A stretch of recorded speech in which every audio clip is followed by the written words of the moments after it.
This is Off the Cuff, and I'm Steve from TorahFamily.org. I've heard it said that too many Christians love the world system today the way Israel loved Egypt. So, is that true?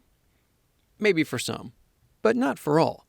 However, I do believe this is something we all need to keep ourselves in check with. We can't forget, we're called to be foreigners and aliens in this world, as noted here in 2 Peter 2:11. All the while, we're called to be a light to the world, just the same as noted here in Matthew 5:14.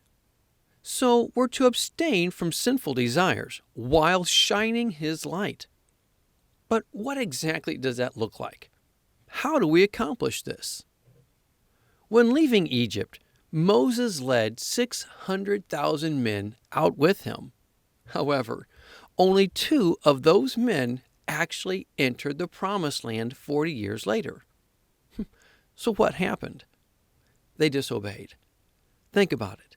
They were delivered on Passover, but they didn't continue in obedience. It was Yahweh's grace through Passover that they left Egypt. He then gave them His instructions to get Egypt out of them, to show them His ways that they were to walk in. But Steve, that's the Old Testament. Yes, but please don't forget Romans 15:4. For everything that was written in the past was written to teach us, so that through endurance and the encouragement of the Scriptures, we might have hope. They were an example for us. In the case of those who left Egypt, they were an example of what not to do. This is actually spelled out for us in the book of Hebrews. Hebrews chapter 3, starting with verse 16. Who were they who heard and rebelled? Were they not all those Moses led out of Egypt? And with whom was He angry for 40 years? Was it not with those who sinned, whose bodies fell in the desert? And to whom did God swear that they would never enter His rest, if not to those who disobeyed? So we see that they were not able to enter because of their unbelief. We see in these verses that rebellion, sin, and disobedience is equated to unbelief, showing us that belief is doing and unbelief is not doing. But it doesn't stop here. The author continues the topic into the following verses. Hebrews chapter 4, verse 1. Therefore, since the promise of entering His rest still stands, let us be careful that none of you be found to have fallen short of it. For we also have had the gospel preached to us, just as they did. This means those who came out of Egypt under Moses had the gospel presented to them. A teaching on what the gospel is forthcoming. Continuing on.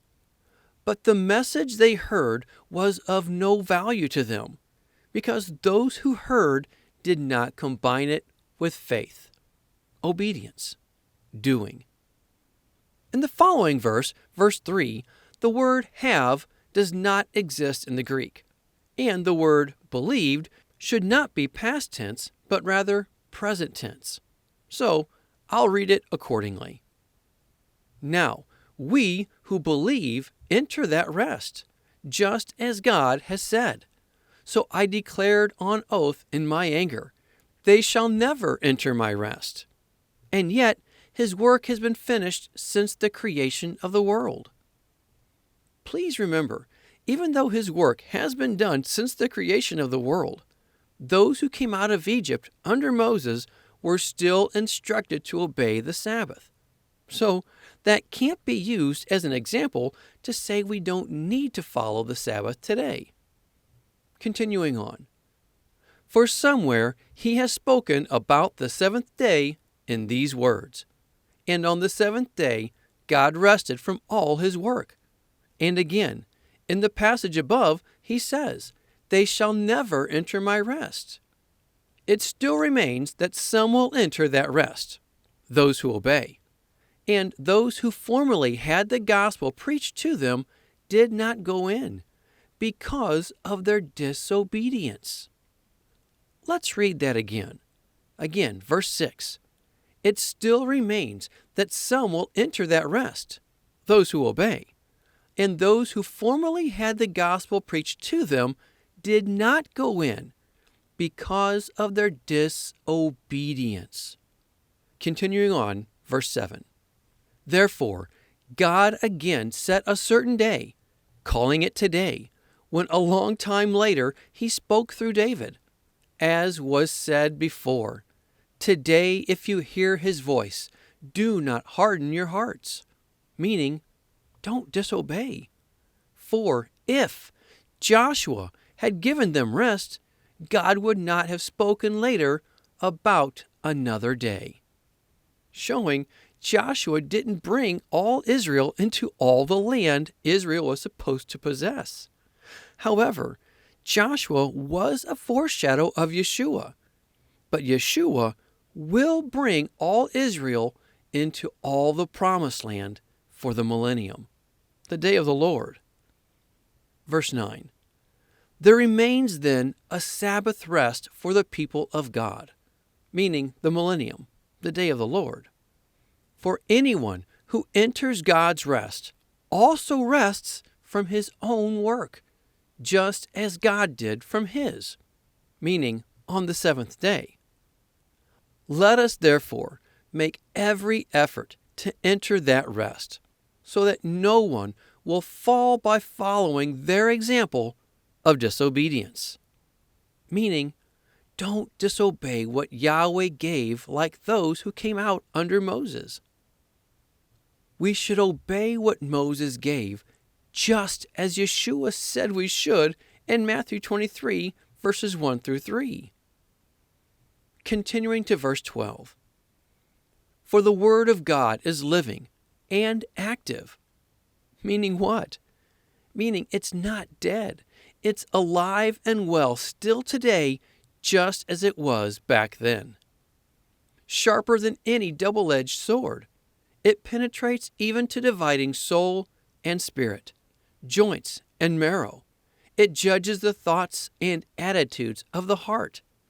Nothing in all of creation is hidden from God's sight. Everything is uncovered and laid bare before the eyes of Him to whom we must give account. I'd like to repeat verse 13. Nothing in all creation is hidden from God's sight. Everything is uncovered and laid bare before the eyes of Him to whom we must give account. We're all on a journey as we learn and grow in Him. But we can't grow in Him if we're not submitting to Him. Our growth will be stunted if we refuse to obey. If we're rejecting what Moses gave us, we're putting ourselves in a dangerous position. Just as they were expected to walk in obedience after their Passover deliverance, we're expected to do the same thing, to walk in obedience to Moses as Yeshua told his disciples in Matthew 23. And remember, Yeshua said nothing would disappear from the law until heaven and earth pass. As with those who came out of Egypt, salvation is by faith, but obedience to His eternal word is expected. If we reject His word as those who came out of Egypt did, we run the risk of the same punishment. They had to wander through the wilderness for 40 years. Now, am I saying those who don't obey will have to wander for 40 years? No. However, during those 40 years, they went through 42 different locations as noted in Numbers chapter 33. I believe it's very possible those 42 cities represent the 42 months of the tribulation for those who rebel against the Torah today. These people rebelled against the word of Yahweh when he commanded them to conquer the promised land. After their judgment was proclaimed, they came to their senses, but it was too late. Nevertheless, they went up to fight after they failed the test, and they were defeated, as shown here in Numbers chapter 14, verses 39 through 45. The very same may happen for those who reject the word of Yahweh today. The enemy will defeat them in the tribulation. This is noted here in Revelation chapter 12 and Revelation chapter 13. Though they begin pursuing his commands, as they should, the enemy will be given authority over them. Leaving Egypt is a process for everyone, but one thing is for sure. It all starts in faith through our Passover Lamb and continues with pursuing his eternal word. We can't forget what Peter said. Dear friends, I urge you, as aliens and strangers in the world, to abstain from sinful desires which war against your soul. Well, what is sinful desires? To know that, we have to know what sin is. 1 John 3:4. Everyone who sins breaks the law. In fact, sin is lawlessness. That being established, 1 Peter 2:11 could read like this. Dear friends, I urge you as aliens and strangers in the world to abstain from desires to break the Torah, which war against your soul. In order to truly leave Egypt, we have to sincerely pursue his Torah. Leave the ways of Egypt. Pursue the ways of Yahweh. Well, that's all I have. Think about it. Pray about it.